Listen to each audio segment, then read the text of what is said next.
इस वक्त दुनिया के समंदरों में कुछ बहुत बड़ा हो रहा है। एक अमेरिकी बहरी बेड़ा नहीं बल्कि दो ईरान की तरफ बढ़ रहे हैं। ये कहाँ से आए हैं और इनकी मंजिल क्या है? ये वो सवालात हैं जो पूरी दुनिया की खुफिया एजेंसियों और दफाई माहिरीन को परेशान किए हुए हैं, क्योंकि हालात किसी भी वक्त बदल सकते हैं।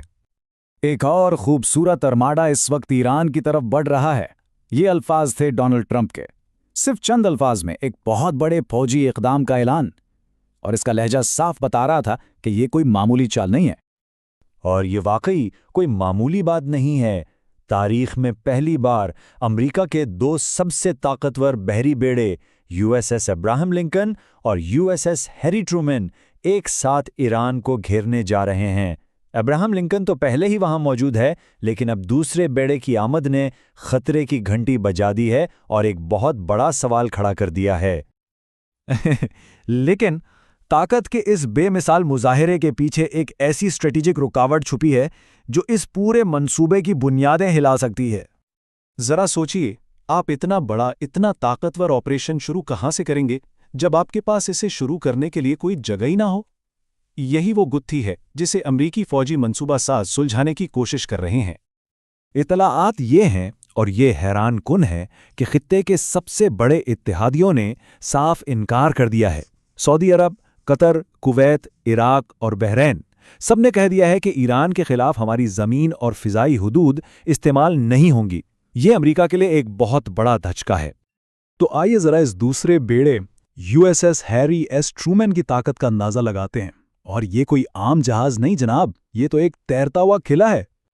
इसे ताकत देते हैं 2 एटमी रिएक्टर्स। इसका मतलब ये है कि ये जहाज़ 20 साल से भी ज़्यादा बगैर रुके, बगैर ईंधन लिए समंदर में रह सकता है। इसकी तवानाई का कोई हिसाब ही नहीं है। इस किले पर रहते हैं 5000 से ज़्यादा लोग, फौजी, टेक्नीशियंस, पायलट्स। ये सिर्फ एक जंगी जहाज़ नहीं है, ये तो एक पूरा शहर है जो समंदर पर तैर रहा है। और हाँ, इस शहर की अपनी एयरफोर्स भी है।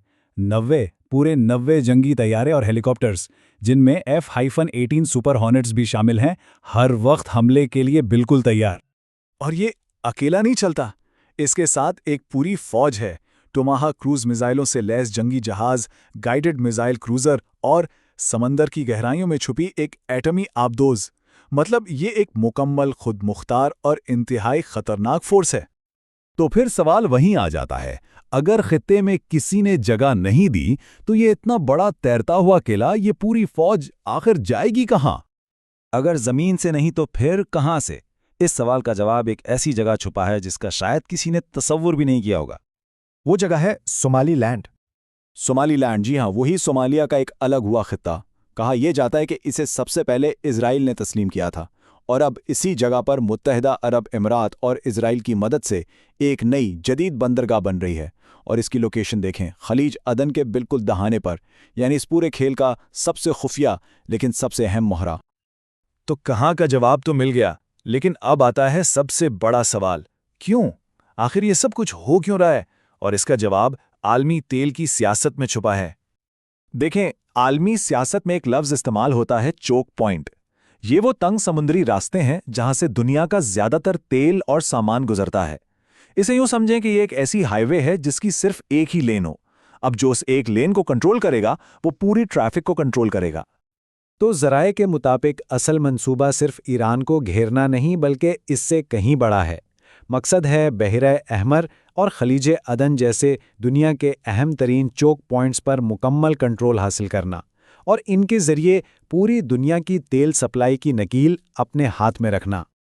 तो इस पूरी बिसात का पहला और फौरी मकसद ईरान को चारों तरफ से ऐसे घेरना है कि समंदर खुद उसके लिए एक हथियार बन जाए, एक ऐसा शिकंजा जिससे निकलना नामुमकिन हो।